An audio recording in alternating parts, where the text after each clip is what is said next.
ஓம் சாய்ராம். இது வரைக்கும் பல பேருக்கு தெரியாத ஒரு விஷயத்தை தான் இந்த வீடியோவில் நீங்கள் பார்க்க போகிறீங்க. அதாவது சாய்பாபாவோட இந்த கட்டில் வந்து மியூசியத்தில் நிறைய பேர் பார்த்துருப்பீங்க. இந்த கட்டிலை பற்றி தெரியாத விஷயம் என்னென்னா, சாய்பாபா வந்து மகா சமாதி அடைஞ்சது பார்த்தீங்கன்னா அக்டோபர் மாதம் 15ஆம் தேதி 1918 வருஷம்.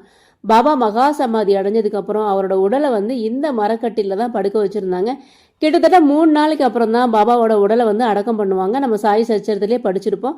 அந்த 3 நாளுமே பாபாவோட உடலை வந்து இந்த மரக்கட்டில தான் படுக்க வச்சுருந்தாங்க. அக்டோபர் மாதம் 17ஆம் தேதி வரைக்கும் பாபாவோட உடல் வந்து இந்த மரக்கட்டில தான் படுக்க வச்சுருந்தாங்க. பாபாவோட அந்த மகா சமாதி சடங்குகள்லாம் பார்த்தீங்கன்னா இந்த மரக்கட்டில வச்சு தான் செஞ்சாங்க. பாபாவோட உடலை குளிக்க வைக்கிறது, இது எல்லாமே இந்த மரக்கட்டில வச்சு தான் பண்ணியிருக்காங்க. பாபாவோட மகா சமாதிக்கு அப்புறம் இந்த மரக்கட்டில வந்து சாவடியில் பெண்கள் போகிற வழியில் வந்து இந்த மரக்கட்டில வச்சுருந்தாங்க.